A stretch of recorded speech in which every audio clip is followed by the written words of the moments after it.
Hey everybody, this is Rykard here again, bringing you my next black and white Pokemon analysis. Today we're going to be talking about this very unique new Pokemon known as Kirikizan, so let's get started. Now first off, with its name, I have seen it spelt with a Y in place of the Z, so it would be Kirikayan, but most of the findings I've had were Kirikizan, so I think that's its Japanese name as of right now, but I am not entirely sure. It is a dark steel type, which I feel like is something people have thought about would make really cool typing for a while. And it actually does, except for the times 4 weakness to fighting types moves, which is not that good of a thing to have. But aside from that, you're immune to poison, you're immune to psychic, and you resist a ton of things really well. The only weaknesses you have to worry about are ground fighting and fire. So it's pretty good typing on the resistance side. The only downside, obviously, is the 4 times weakness to fighting type moves. It has 3 abilities that I can get. The first is Competitive Spirit, which is a new ability that raises your attack when your stats are lowered by your opponent. So, for example, you have this Pokemon out and someone switches in a Gyarados with Intimidate. Your attack will be boosted by +2 when it uses Intimidate. So basically, if you somehow manage to predict that kind of switch or something like that and go in yourself, you can get a very, very strong Pokemon just by having it switch in and have an Intimidate used on it.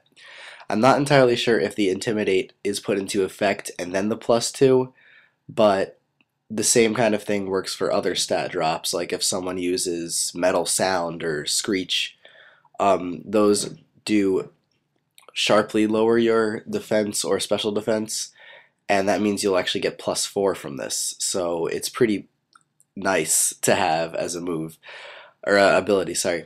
The other abilities are Inner Focus, which is held over from the previous iteration, which essentially makes you unable to flinch. So moves like Fake Out and such will not flinch you, and you can freely attack after they're used. And then its last ability, Pressure, is its Dreamworld ability, and what it does is make your opponent use PP twice as fast. So if they have a move like Close Combat, which can be maxed at 8 PP, they can only use it 4 times if you're out there because of Pressure. So it's pretty cool if you want to try a stalling set, which is one of the sets I actually kind of made up as like a tentative idea to possibly try out. But Pressure would be the ability to use for that.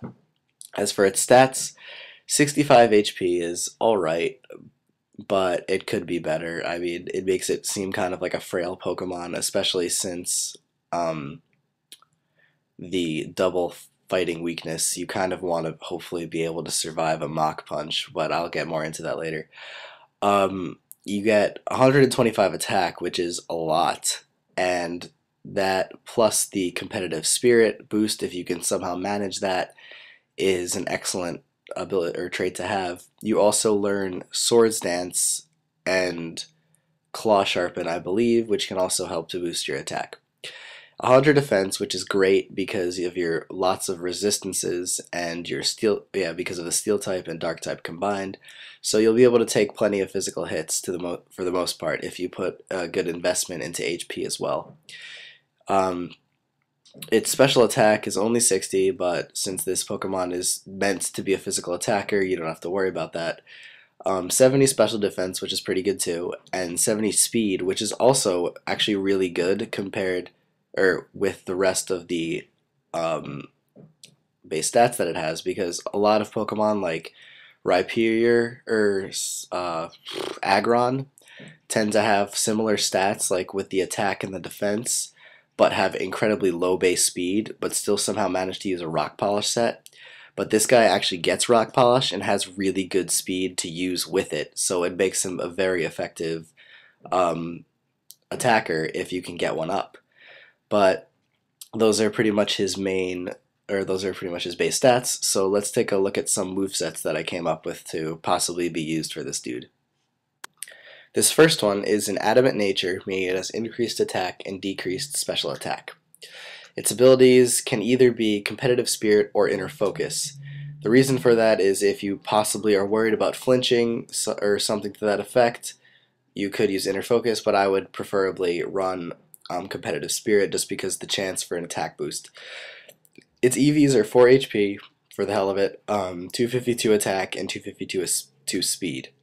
Now normally with this kind of situation I would run a Jolly set over Timid, over Adamant, but since you're using Rock Polish and your speed will be incredibly high after the Rock Polish, it's, in my opinion, best to go with the higher attack power.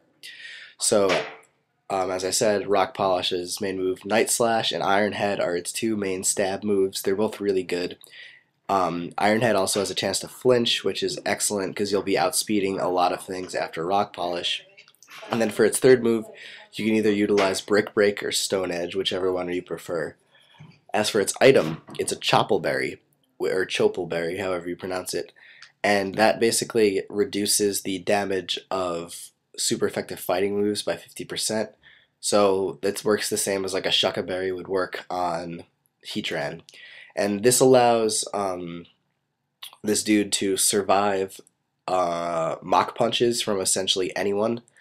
So if you do manage to get up a Rock Polish, you can essentially not have to worry about them running a Mach Punch priority if you can hopefully at least take it out within one hit of your attacks.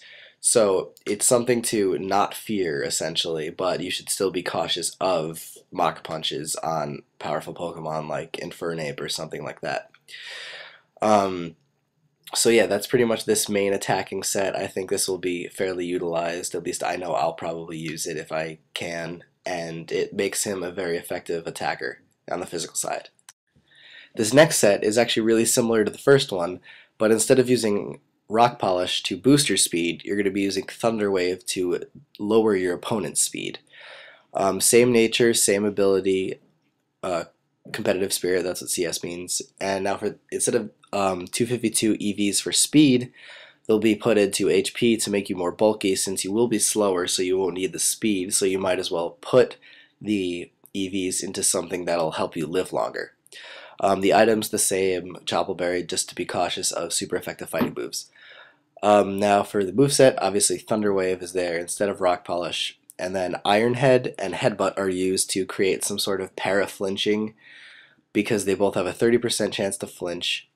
Headbutt is there because it can hit pretty much everything else that Iron Head can't for normal damage. Like if you're up against a water type or something, you're not going to use Iron Head, you should use Headbutt instead to utilize the same kind of para-flinching thing.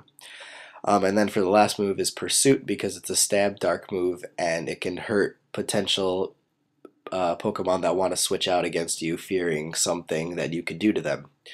So it's a good move to have as like a dark stab and a surprise move on Pokemon that want to switch out. Now this last set is quite different from the other two.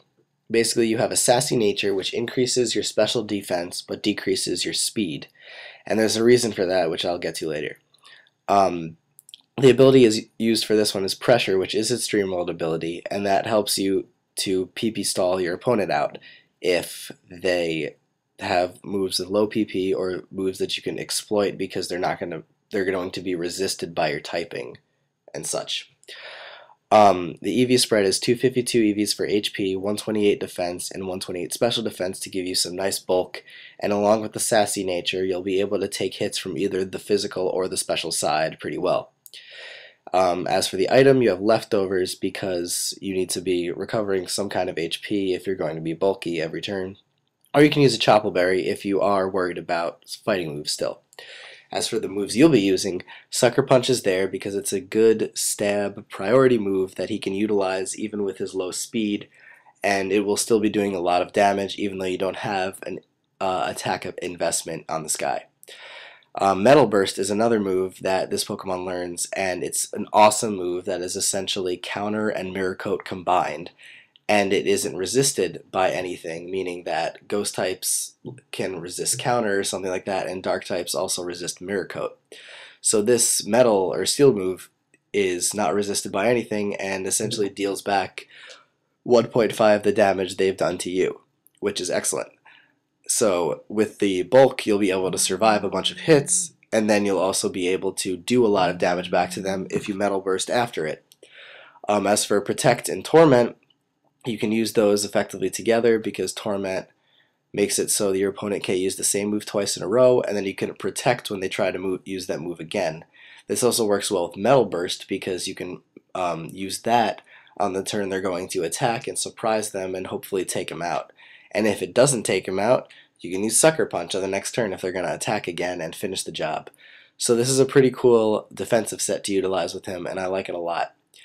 But you guys let me know what you think about this new Pokemon. I think he's really cool, and he looks like an awesome knight type dude in shining armor or something like that, and he seems to be a really unique Pokemon to this generation and will have quite a bit of uses in my opinion. So let me know what you think, and I guess I'll see you in my next video. Bye!